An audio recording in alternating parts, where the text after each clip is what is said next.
이미 5주 동안 해피데이 과정을 마쳤고 이제 오늘 오후부터는 정식으로 제자 훈련을 하려고 생각하고 있는데 굉장히 계속 고민이 되더라고요. 이 제자 훈련이 과연 무엇일까? 먼저 생각했던 교회에서도 많은 훈련들을 했었잖아요. 새가족반, 확신반, 성장반, 그리고 제자반, 그리고 사역반 이렇게 해서 하긴 했었는데 이번에 제가 제일 많이 마음속에 와닿고 많이 생각하게 됐던 것이 어떤 것이냐면 제자 훈련을 누가 시키는가, 그리고 제자 훈련을 왜 해야 되는가, 누구에게 왜 해야 되는가. 그런 제자 훈련을 일단 우리 교회에서는 제가 먼저 시키는 입장이잖아요. 내가 하나님 앞에 나는 진짜 바람직한 하나님께서 인정하시는 제자인가 내 자신을 살펴볼 수밖에 없더라고요. 나는 예수님의 진짜 제자인가? 내가 제자로서의 삶을 지금 제대로 살고 있는가? 목사로서 예배를 인도하고 이렇게 생활을 하고 있으면서도 그저 지금까지 또 많은 훈련을 물론 받았고 또 시키는 어떤 입장에서 살아왔긴 하지만 지금 내 자신을 이렇게 생각해 볼 때 하나님 앞에 진짜 제자로서의 삶을 제대로 살고 있나? 너무 이 부분에 대해서 그렇잖아요 이렇게 대답을 자신 있게 할 수가 없었어요. 여러 가지로 부족한 부분들이 너무 많았고, 그래서 일단은 다시 한번 제자가 누구인가, 왜 제자 훈련을 해야 되는가. 저는 나름대로 이렇게 말씀을 준비하면서 생각을 했지만 이러한 것을 저 혼자 생각하고 붙일 것이 아니고 우리 모두가 같이 한번 살펴보고 제자 훈련에 임하는 것이 필요하겠다라고 생각이 들어서 오늘 읽은 말씀 한 절 말씀이지만 이 말씀 속에는 주님께서 우리에게 던져지는 세 가지 질문이 있어요. 이 질문을 한번 열고 살펴보면서 나는 지금 어떻게 살아가고 있는가, 왜 제자의 훈련을 받아야 되고 제자로서의 삶을 살아야 되는가, 이 내용을 먼저 살펴보려고 하는 것입니다.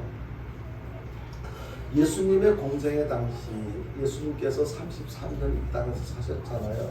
30년은 평범하게 이렇게 일반인들과 똑같은 삶을 사셨고 3년 동안 인류 구원을 위한 하나님으로서의 구원자로서의 삶을 사셨는데, 그때 공생의 삶을 사실 때 정말 많은 사람들이 예수님을 따라다녔어요.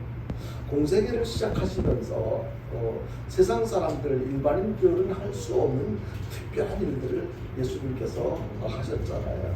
제일 먼저 보여주신 그 기적이 가나 혼잔치에 가셔서 이렇게 물로 포도주를 만드는 어떤 그런 일들을 보셨고, 그런 어떤 기적을 베푸셨을 때 많은 사람들이 정말로 그동안 보지도 못했고 듣지도 못했고 경험하지도 못했던 것을 목격을 했고 이렇게 접하게 되었잖아요. 그 이후에 오병이어의 기적을 경험을 하게 되는데요. 이것은 정말로 수많은 사람들이 예수님을 따라다니면서 이제 예수님이 가시는 곳마다 예수님을 이렇게 따라다니면 예수님과 같이 있기만 하면 무엇인가 좋은 일이 일어날 것 같은 그런 생각이 들어서 예수님이 어디 계신다, 어디로 가신다라는 소문을 듣게 되면 계속 예수님이 계신 곳으로 따라다녔어요. 수많은 무리들을 지어가면서 그들도 나름대로 이렇게 지금도 모두가 다 바쁘게 살지만 당시에도 이렇게 먹고 살기 위해서 나름대로 열심히 바쁘게 부지런하게 일했을 거라고 생각을 해요. 그럼에도 불구하고 그 바쁜 와중에도 예수님이 계신다, 예수님이 오신다 그 소식을 들으면 그곳으로 향해서 모든 일을 하던 일 멈추고 예수님을 따라다녔던 거예요. 그 수많은 사람들이 예수님을 따라다녔잖아요. 오병이어의 기적이 일어났을 때 얼마나 많은 사람들이 모였습니까?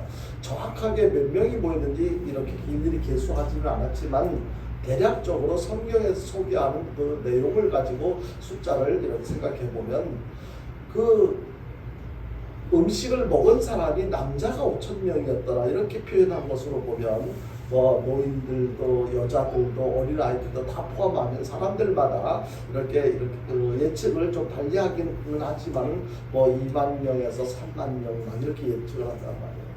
그 많은 사람들 한번 생각을 해보세요. 수만 명이 모인 저는 가끔 이제 그 전에 그런 생각을 했어요. 그렇게 많이 지금은 음향시설 이렇게 작고 좁은 공간에서도 음향시설을 이렇게 마이크 뭐 소리가 잘 시설을 해놓고 소리가 좀 작게 들리면 볼륨을 좀 높여라 낮춰라 뭐 이렇게 조절을 해라 저렇게 조절을 해서 우리가 잘 들릴 수 있도록 이렇게 조절을 해서 모두가 다 잘 들을 수 있는 어떤 상황이 되는데 수만 명이 모인 자리에 이런 시설도 없었잖아요. 도대체 예수님은 어떻게 말씀을 하셨길래 그 많은 사람들이 예수님께서 하신 말씀을 들으시고 귀를 기울여 듣고 그리고 거기에 감동을 받고 또 쫓아다니고 막 그렇게 했을까? 그 수만 명이 모이려면 굉장히 면적도 넓었을 거 아니에요. 인간적으로 생각하면 상식적으로 생각하면 이해가 잘 안 되지는 어떤 그런 내용인 것은 분명합니다. 그럼에도 불구하고 수많은 사람들이 예수님을 따라다녔어요. 그런데 우리가 생각해야 될 것은 오늘 본문 말씀에 보면은요, 제가 세 가지 질문을 우리에게 던져주고 있다고 했잖아요. 그 세 가지 질문 중에 한 가지가 첫 번째가 뭐냐면요, 우리는 어느 쪽에 속해 있는가 이것을 한번 생각해 보라는 거예요. 다시 말해서 그 수많은 사람들이 예수님을 따라다니는 그 무리 속에는 그냥 무리가 있고 제자들이 있었다는 거예요. 오늘 본문 말씀에서 그렇게 말씀하고 있습니다. 무리와 제자들을 불러 이르시되. 그러니까 수많은 사람들이 예수님을 따라다니지만 다 똑같은 입장이 아니라는 거예요. 어떤 사람들은 그냥 이렇게 쫓아다니는 그 좋은 이런저런 뭐 특별한 소문을 듣고 나도 그렇게 그 무리 속에 끼면 예수님을 만나면 내 문제가 해결되지는 않을까? 내 질병이 치료되지는 않을까? 뭐 이런 어떤 자기 문제 해결을 위해서 예수님을 쫓아다니는 그런 무리가 있었고, 또 한편으로는 예수님의 제자로서 예수님께서 하시는 일을 도와주고 예수님께서 하시는 일을 대신해서 해야 할 때 기꺼이 자기 전부를 던지는 그런 제자들이 있었다는 거예요.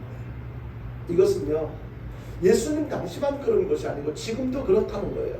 지금도 이 땅에 수많은 교회가 있어요. 지금도 오늘도 대한민국 그 성도가 1000만이라고 하니까 1000만 성도들 대부분이 각자에게 허락되어진 교회에서 하나님 앞에 예배를 드리고 있을 거라고 생각해요. 1000만이니 적은 숫자가 아니잖아요. 지금 대한민국 국민이 5300만이라고 이렇게 얘기를 하는데 5300만 중에 1000만이 적은 숫자가 아니에요. 그 1000만인이 1000만인 가운데 그 많은 무리 가운데 과연 제자는 얼마나 해당될까? 정말로 예수님의 뜻을 알고 예수님의 그 뜻을 실천하며 살아가는 사람들, 뜻을 이루어드리기 위해서 몸부림치는 그 제자들은 과연 몇 명이나 될까?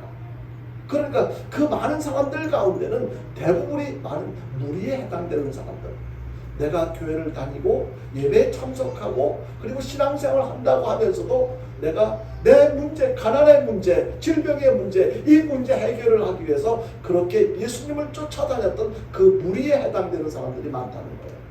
그렇다면 나는 어떤 입장이 돼요? 어느 쪽에 해당되어야 되는 것이 맞는가? 나는 내 문제 해결을 위해서 무리에 속한 어떤 그런 입장에 있지는 않는다. 나는 진짜 제자인가? 지금까지 생각해보면 나는 무리에 해당되었다라고 생각할 수밖에, 그렇게 말할 수밖에 없는 그러한 연약한 자였었다 할지라도 이제부터라도 예수님의 온전한 제자로 살아가야 되지 않을까? 여러분, 우리는 생각해 볼 필요가 있습니다. 여러분들은 한번 생각해 보십시오. 저만 내가 제자 훈련을 앞두고 내가 진짜 예수님의 제자인가라고 고민을 했었던 것이 나 혼자 그칠 일이 아니고 우리 모든 성도들도 같이 함께 각자의 입장에서 고민해 볼 필요가 있다고 생각합니다. 수많은 사람들이 예수님을 따라다녔던 그 무리들처럼 나도 지금까지 수십 년 동안 교회를 출입하며 신앙생활을 해왔음에도 불구하고 나는 아직도 예수님의 제자가 아니고 그냥 그 무리에 해당되는 그런 모습은 아닌가.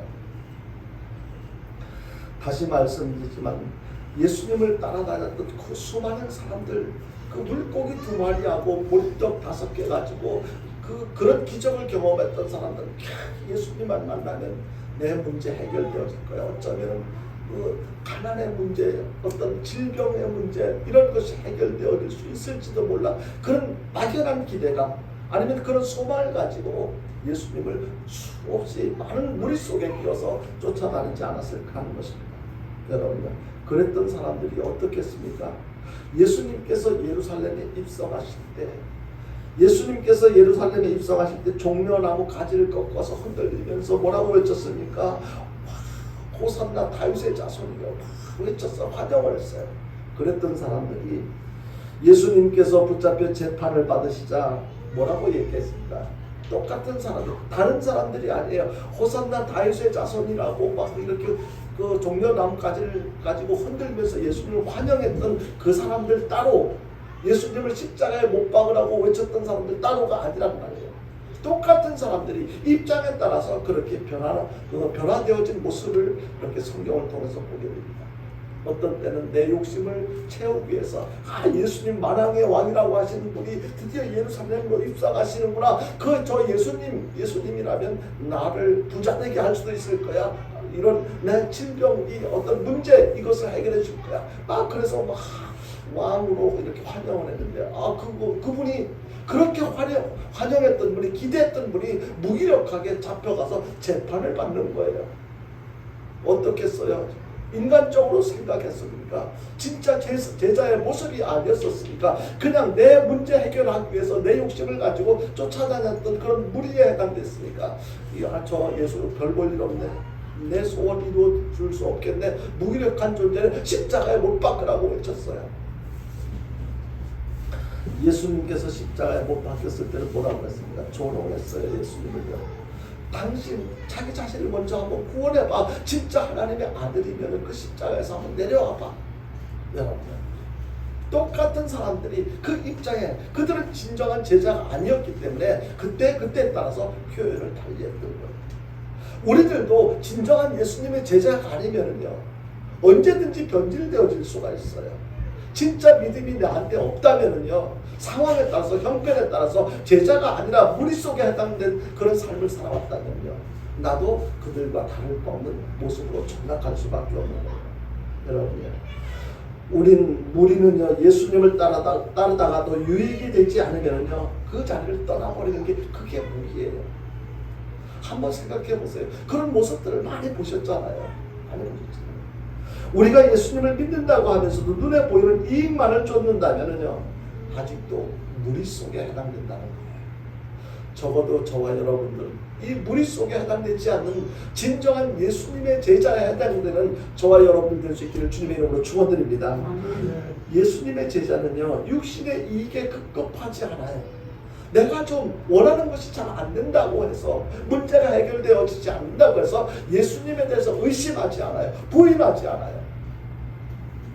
오늘 아침에 우리 아이들에게 솔로몬의 뒤를 이어서 그리고 이스라엘이 두 나라, 남쪽 유다, 북이스라엘로 갈라졌을 때 10지파에 해당되는 그 북이스라엘의 첫 번째 왕이 여로보암이었어요. 솔로몬 왕의 그 부하였었던 사람이 이스라엘 왕이 됐었는데, 그가 인간적으로 걱정을 했어요. 진짜 믿음이 없으니까 나중에 남쪽 예루살렘에 가서 예배를 드리는 그 백성들이 혹시 나를 배신하지 않을까, 여러 가지 갈등을 하면서 자기 인간적인 입장에서 그 문제를 해결해 보려고 금송아지를 이렇게 세워가지고 우상을 섬기는 그런 잘못을 저질렀는데요.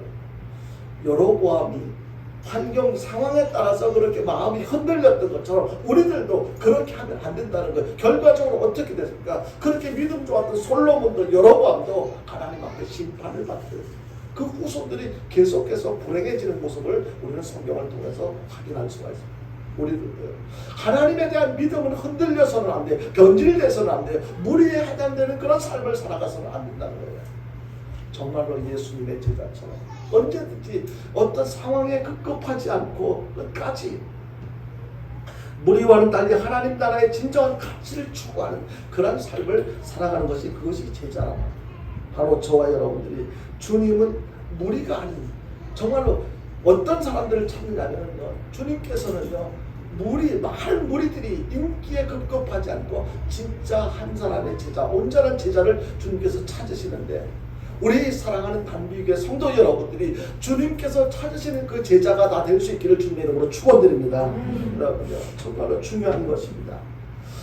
여러분들 읽어보시지는 않았지만 아마 들어보시긴 했을 법한 내용인데요. 팬인가 제자인가라고 하는 이 책이 있습니다. 이 책에서 그 저자는 이렇게 이야기하는 내용이 있습니다. 팬은 와서 막 환호하다가 사라지지만 그 제자는 와서 막 죽을 때까지 섬기고 충성하는 것이, 헌신하는 것이 제자다라고 설명을 합니다. 여러분요, 인기 많은 사람들에게 얼마나 많은 팬들이 몰려다니니까. 지금 저는 K-팝이니 뭐니 잘 몰라가지고 지금 사람들이 그렇게 열광하고 인기 많은 거, 그거는 제가 실감을 못하겠어요. 근데 옛날에 남진하고 나훈아하고 두 사람이 그렇게 가요의 어떤 대결을 벌일 때 많은 사람들이 그렇게 남진이 가는 곳마다 나훈아가 가서 이렇게 어떤 이렇게 하는 데마다, 행사를 하는 데마다 수많은 어떤 팬들을 이렇게 몰고 다녔다고 해요. 그래서 어떤 사람들은, 열광적인 팬들은 별의별 짓을 다 표현했다고 하는데요. 팬들의 특징이 무엇입니까? 기분이 좋을 때 쫓아다녀요. 근데 그 기분이 식어졌을 때 얼마 가지 않아서 다 흩어져 버려요. 각자 자기 길로 가는 거예요. 여러분요, 예수님께서 원하시는 것은요, 그렇게 환호하다가 사라져버리는 그런 팬, 그 많은 팬들이 많아지는 것, 그것은 전혀 관심이 없어요. 성도의 숫자가 많이 늘어나는 것, 그건 중요하게 생각하지 않아요. 예수님의 관심은요, 신앙의 연수가 아니라, 그 팬의 숫자가 아니라 정말로 헌신의 깊이, 정말로 제자로서의, 온전한 제자로서의 삶을 진짜 살아가는가 한 사람, 나를 위해서 죽을 각오를 하고 끝까지 믿음을 지켜 사는 그런 제자인가 아닌가, 그것에 관심을 갖고 계시는 것이지, 그저 수많은 사람들이 자기 문제 해결받기 위해서 쫓아다니던 그 무리들, 그런 것은 관심이 없는 거예요. 그들이 모두가 다 진정한 예수님의 제자가 되어 살아간다면 얼마나 기뻐하시겠습니까? 우리는요, 몰랐을 때는 팬처럼 무리에 속해서 그렇게 살아갔다 할지라도 우리는 진정한 예수님의 제자가 되어 살아가야 될 줄로 믿으시길 바랍니다. 우리는 예수님 앞에 모든 것을 내려놓고 오직 그분만을 따라가야 할 것입니다. 예수님이 따라오라고 하실 때 우리는 주저하지 말고 정말로 당장 예수님을 따라 살아가는 그런 믿음의 사람들이 되어야 할 것입니다. 다시 말씀드려서, 누가 제자입니까? 하나님의 말씀대로 순종하며 살아가는 사람이 진정한 예수님의 제자인 것입니다. 팬들은요, 감정에 따라 좋아하는 대상이 자주 바뀌어요. 어떤 때는 나훈아를 좋아했다가 어떤 때는 남진을 좋아했다가, 나훈아나 남진이 들으면 기분 나쁠지 모르지만 그런 예를 들어서 그렇다는 거예요. 우리 한 사람이 우리는 오직 예수여야 되지, 이랬다 저랬다 그렇게 흔들려서는 안 될 줄로 믿으시길 바랍니다. 제자는요, 일심으로 하나님과 동행하며 거룩한 삶을 실천하는 것입니다. 우리는 감정을 따르는 팬이 되어서는 안 되고 진정한 제자가 되어야 될 줄로 믿으시길 바랍니다. 마태복음 6장 33절에서 이렇게 말씀하고 있습니다. 한번 보겠습니다. 마태복음 6장 3, 같이 본다. 시작. 그런즉 너희는 먼저 그의 나라와 그의 의를 구하라. 그리하면 이 모든 것을 너희에게 더하시리라. 아멘요. 제자의 길을 가다 보면요, 때때로 힘들고 어려운 일들을 만날 수가 있습니다. 고난과 희생이 있지만 주님의 축복이 많은 영광의 길이 바로 그 주님께서 가신 그 길을, 제자의 길을 가는 것입니다. 사진 한번 보여주실까요? CCM 음악 감독 이기현 씨인데요. 이 사람은요, 조금 전에 남자 성도들이 불렀던 그 찬양, 너는 담장 너머로 뻗은 이 찬양을 편곡한 사람이에요. 원래 그 야곱의 축복 이 작곡 작사자는 김인식 씨인데요. 이 곡을 편곡을 한 사람인데, 단순히 이 곡만 이렇게 편곡을 한 것이 아니고 이분은요, 500곡이 넘는 CCM 가스펠을 작곡하고 편곡하기도 하고 직접 부르기도 하는 그런 가수예요. 그런데요, 이 사람 태어날 때 미숙아로 태어났는데 인큐베이터에 있을 때 산소 압력 조절을 잘못해가지고 시신경이 망가져서 그 소경이 됐어요. 맹인됐어요. 그런데 그런 한국 스티비 원더라고도 불리면서 CCM 가수 겸 작곡가로 이렇게 활동을 하고 있는데요. 이 사람은 불교 집안에서 태어나가지고 아주 여러 가지 신앙적으로 기독교와는 다른 어떤 환경에서 살았지만 누가 기도하면 눈을 뜰 수 있다는 소식을 듣고 이렇게 어느 기도원에 가서 집회에 참석을 했다가 그 어렸을 때 하나님을 만나게 됩니다. 그리고 기도원에서 이렇게 키보드 치는 그 음악을 듣고 그 소리가 너무 마음에 들어가지고 한 번도 이렇게 레슨을 아직 8살 때 이렇게 어린 나이니까 레슨을 받아본 적도 없고 그렇지만 이 사람이 그 소리를 듣고 내려와가지고 자기도 키보드를 치고 싶어 했어요. 그래서 그 키보드를 배우기로 결심하고 석 달 만에 키보드에 대한 완벽하게 모든 것을 다 이렇게 이제 키보드를 이제 석 달 만에 마스터를 하고 그 다음부터 막 연주하고 막 이렇게 노래도 하고 막 이렇게 했는데 이 사람은 천부적 이렇게 재능이 있어가지고 키보드만 잘 치는 것이 아니고 모든 악기를 잘 다루는 그런 사람이 되었다고 해요. 그래서 지금도 많이 활동을 하고 있는데 나이가 33살밖에 안 돼요. 지금 현재 나이가 33살이에요. 근데 이 사람이 뭐라고 얘기를 하냐, CBS 새롭게 하소서 프로그램에 나와서 이렇게 간증을 했는데 그 간증 중에 이런 고백이 있어요. 내 눈보다 귀한 나의 예수님. 내 눈보다 귀한 나의 예수님. 그러니까 소경의 입장에서 무엇이 제일 귀하겠습니까? 소경의 입장에서 보는 것이 제일 귀한 거예요. 그럼에도 불구하고 내 눈보다 귀한 나의 예수님. 내가 눈을 잃었지만은 내가 맹인이 돼서 예수님을 만났기 때문에 나는 행복합니다. 그렇게 고백을 했어요. 그러면서 나는 오직 예수님만 바라보고 예수님만 의지하고 예수님만 증거하며 살기를 원합니다. 무슨 얘기입니까? 그는 비록 두 눈은 멀었지만은요, 제자의 길을 가고 있는 거예요. 무리 속에 속해 있는 그런 소경, 눈을 뜨고 싶은 욕심을 갖고 아직도 무리에 해당되는 삶을 살아가는 것이 아니라 이제는 계속 소경의 입장은 계속되고 있지만 이 소경 때문에, 소경인 것 때문에 예수님을 만났고 너무너무 행복하기 때문에 그걸 감사를 고백하면서 예수님만 증거하며 살겠다. 제자의 길을 가겠다는 거예요. 예수님만 바라보고 예수님만 찬양하고 예수님께만 영광을 돌려드리는 그의 삶. 많은 사람들이 그의 찬송을 통해서 하나님께 영광 돌리고 은혜를 받고 주님께로 돌아오고 있는데요. 그는 예수님을 만난 후에 절망적인 자기의 모습에서 벗어나서 참으로 행복한 주님의 길을 가고 있습니다. 여러분, 이기현 씨가 무리의 길을 가고 있는 것이 아니고 제자의 길을 가고 있다면 여러분들은 지금 어느 쪽에 서 계시고 어느 쪽으로 가고 계시는지 한번 살펴보시길 바랍니다. 무리입니까? 아니면 제자입니까? 계속 만약에 지금까지 무리의 길을 걸어오셨다면 그냥 그대로 계실 것입니까? 아니면 이제부터라도 제자의 길을 가기를 원하십니까? 우리 모두의 인생은 단 한 번뿐인 인생을 살아가고 있습니다. 이 인생은요, 연습해서 잘 살 수 있도록 연습해서 다시 살아갈 수 있는 그런 기회가 주어지지 않습니다. 연습도 없고 다시도 없는 것이 바로 우리 인생입니다. 지금의 이 시간이 지나면 이와 같은 시간은 다시는 돌아오지 않습니다. 또다시 새로운 인생, 새로운 날을 살아갈 수밖에 없는 것입니다. 우리가 매일같이 다른 새날 아침을 맞이하지만 그날은요, 어제와는 다른 날이에요. 이미 어제를 지나가요. 이런 인생을 우리는 살아가고 있습니다. 이렇게 귀한 인생을 목적도 없이 방향도 없이 그저 사람들과 함께 휩쓸리며 다니는 무리에 섞여 있지 말고 분명한 목적의식을 가지고 살아가는 저와 여러분들 되시기를 주님의 이름으로 축원드립니다. 하나님의 영광만을 위해서 살아가는 제자의 길을 선택해야만 됩니다. 여러분들은 무리에 속한 사람이 아니라 하나님께서 기뻐하시는 제자로 살아갈 수 있게 되기를 다시 한번 주님의 이름으로 축원드립니다. 두 번째 질문은요, 당신은 무엇을 따르며 살아가고 있냐는 것입니다. 무엇을 따르며? 우리는 누가 내 앞에서 너 이리 와라고 요구하는 소리를 듣지는 않지만 우리는 분명히 쫓아가는 것이 있습니다. 대체적으로 세상 사람들은 무엇을 쫓아갑니까? 물질을 쫓아갑니다. 권력을 쫓아갑니다. 명예를 쫓아갑니다. 이것이 대부분의 사람들이, 그 속에는 예수 믿는다고 하는 성도들도 포함되어져 있습니다. 그렇다면 하나님의 자녀된 여러분들은 지금 무엇을 쫓아가고 있습니까?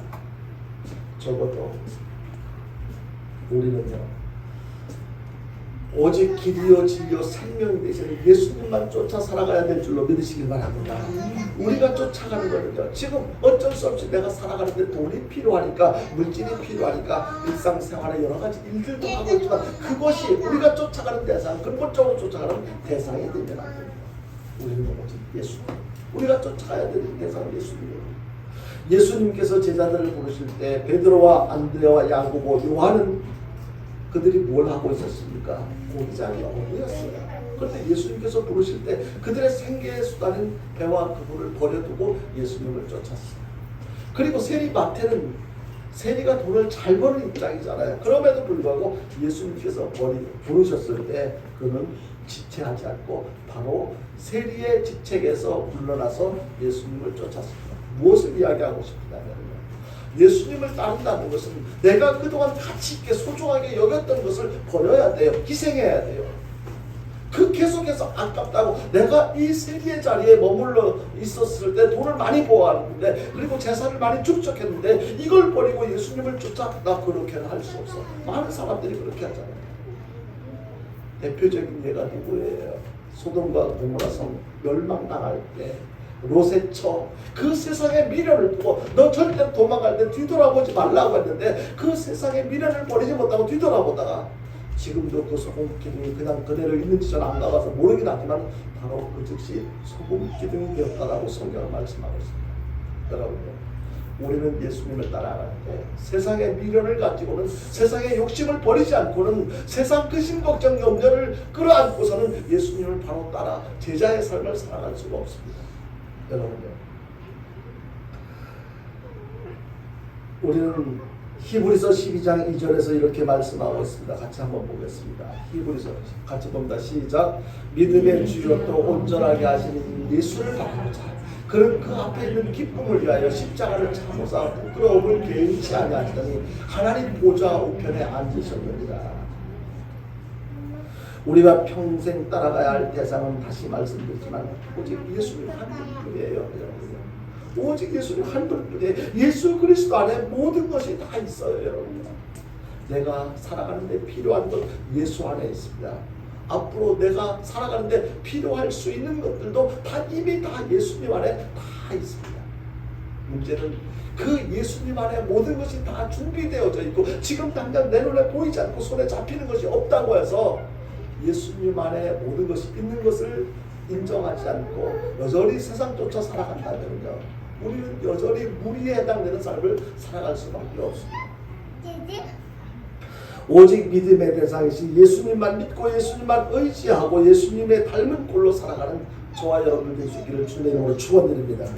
그리고 마지막 세 번째, 예수님, 저와 여러분들은 지금 성경에서 어떤 삶을 살아가고 있니?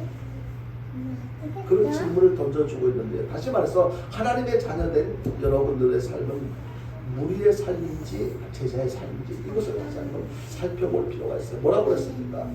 오늘 보면 무리와 제자들 불러주실 때 누구든지 나를 따라하려거든 예수님의 제자의 삶을 살기 위해서는 어떻게 해야 된다고요? 자기를 부인하고 자기 십자가를 지고 따르라고 이렇게 말씀하셨단 말이에요.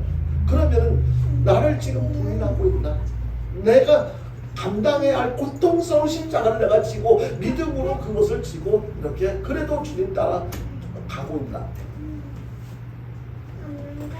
다시 말씀드리지만 예수님을 따라가려면요, 나를 부인하고 자기를 부인하고 자기 십자가를 지라고 말씀하셨는데요, 자기를 부인한다는 것이 무엇입니까?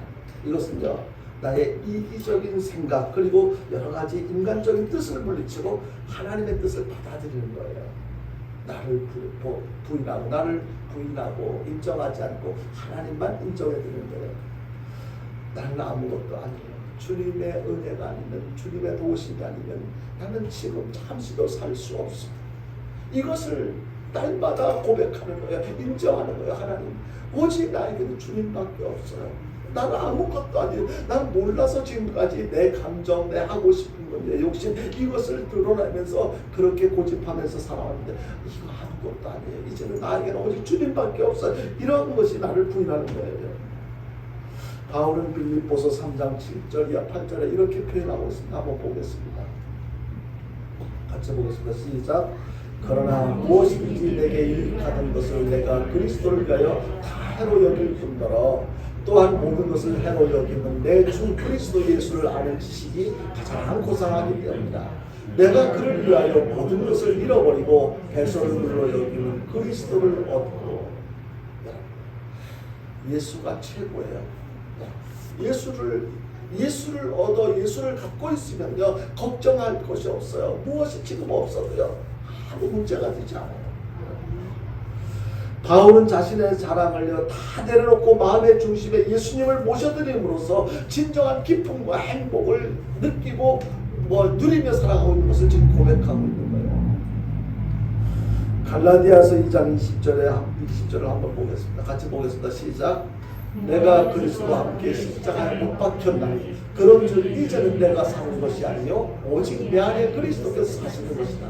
이제 내가 육체 가운데 사는 것은 나를 사랑하사 나를 위하여 자기 자신을 버리신 하나님의 아들을 믿는 믿음 안에서 사는 것이다.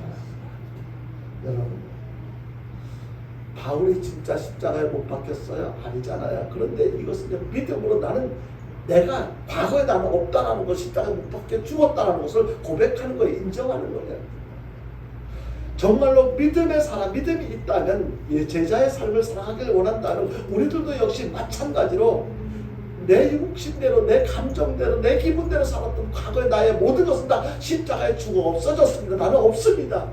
지금은 다시 내 안에 계시는 성령 하나님께서 이끄시는 대로 내가 다시 사는 것은 내 안에 계신 주님이 사시는 것이라는 것을, 그분에 의해서 그분의 뜻대로 사는 것을 살아가는 그런 삶이 진정한 제자의 삶인 것입니다. 여러분, 이처럼 자기를 부인한다는 것은요, 옛사람인 내가 십자가에 못 박혀 죽는 것이고 주님과 함께 새 사람으로 부활해서 살아가는 것, 새 사람으로 살아가는 것. 왜 예수 믿는 것이 기쁩니까? 왜 주일날 예배에 참석해서 주님을 찬양하고 그리고 말씀 듣고 기도하는 것이 왜 그것이 감격스럽고 기쁘고 귀한 것입니까?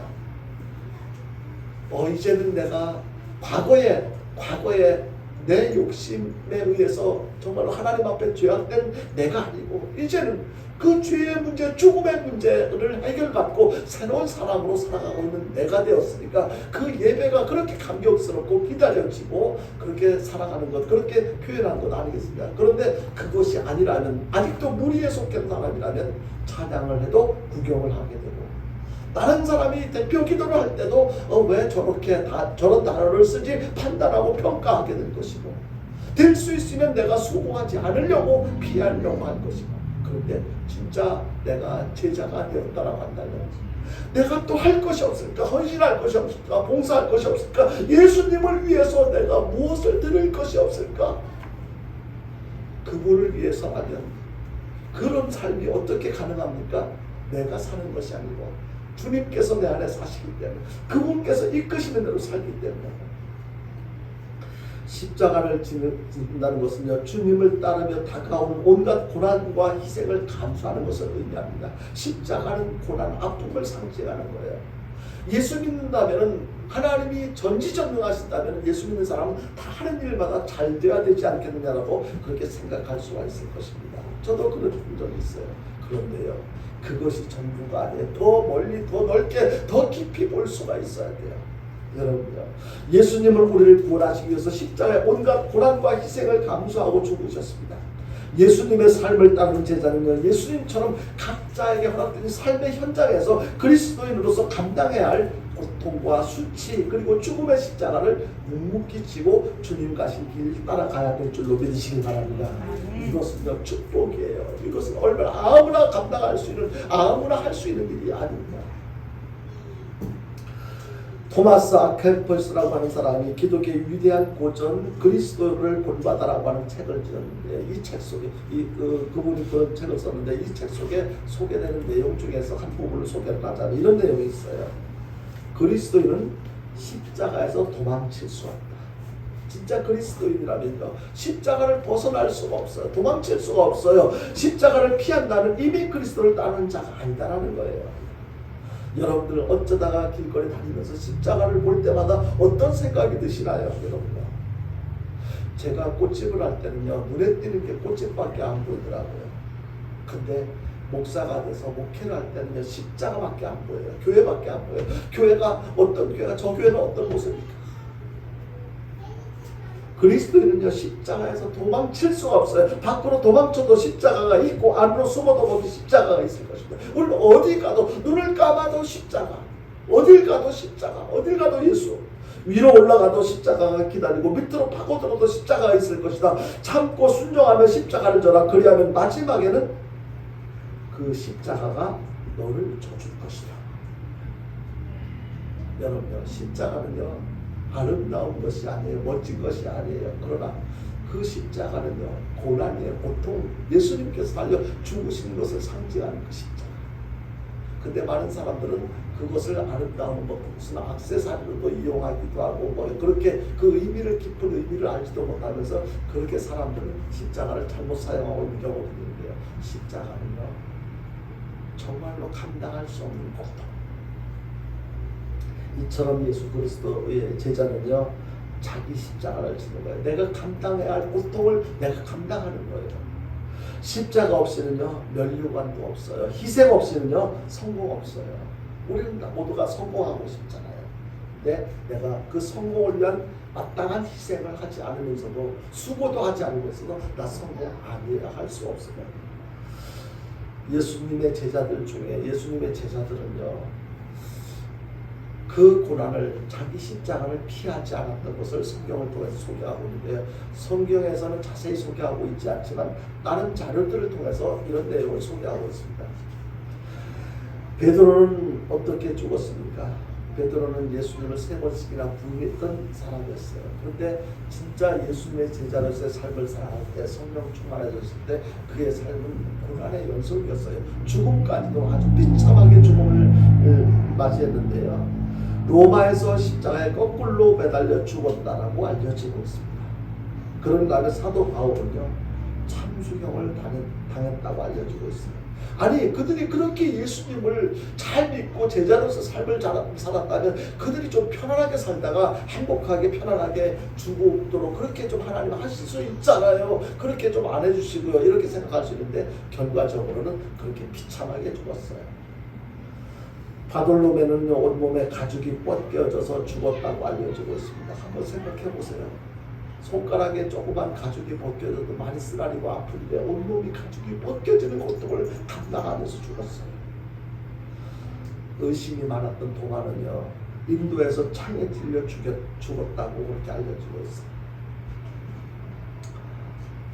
예수님의 제자로 살아가는 것이 그냥 평탄하고 모든 일이 잘 되고 행복하고 그런 게 아니에요, 여러분요. 지금 세상에 잘못된 영적 지도자들 때문에, 잘못된 신앙교육 때문에 예수 믿으면 뭔가 잘 될 것처럼 그렇게 잘못 포장해가지고 성도들에게 잘못 신앙교육을 시켜서 지금 대한민국에 1000만이라고 하는 성도들이 있다고는 하지만 그들이 진정한 제자가 안 되기 때문에 대한민국이 지금 엉망진창이 되어가고 있지 않습니까? 적어도 우리 단비교회 몇 명 안 되는 성도를 할지라도 우리는 무리에 속한 사람이 아니라 진정한 예수님의 제자가 될 수 있게 되기를 주님의 이름으로 축원드립니다. 이제 말씀을 맺습니다. 우리 앞에는요, 두 길이 있어요. 한 길은 무리로서 가는 길이 있고 한 길은 제자들이 가는 길이 있어요. 이제 우리가 선택해야 돼요. 여러분들이 선택하셔야 돼요. 나는 내 문제 해결을 위해서 그냥 예수님 소문 듣고 따라다니는 그런 무리에 머무를 것인가? 아니면 내가 그 예수님의 진정한 제자들이 그 고통을, 그 십자가를 외면하지 않았던 것처럼 십자가에 거꾸로 매달리고 가죽이 벗겨지고 창에 찔려 죽었던 그들, 참수형을 당했던 그들과 같이 그런 날들이 나에게도 다가온다 할지라도 나는 제자의 길을 가는 것인가? 이것은 억지로 누가 강요해서 되는 일이 아니에요. 내가 결정하는 거예요. 내가 선택하는 거예요. 여러분들은 어느 길을 선택하시겠습니까? 이제 우리는 선택을 해야 돼요. 제자의 길을 갈 것인가 아니면 무리로 남을 것인가. 저와 여러분들은요, 망설임 없이, 여기요, 따지고 계산하지 마세요. 망설임 없이 제자의 길을 선택하고 작은 예수로 살아가야만 될 줄로 믿으시길 바랍니다. 그래야 돼요, 여러분들. 그래야 돼요. 그래서 예수 그리스도의 사랑으로 세상을 변화시키고 인류 역사에 아름다운 예수님의 흔적을 남기며 살아가는 저와 여러분들 될 수 있게 되기를 주님의 이름으로 축원드립니다. 우리 찬송 한 장 부르고 기도할 텐데요. 461장 십자가를 질 수 있나.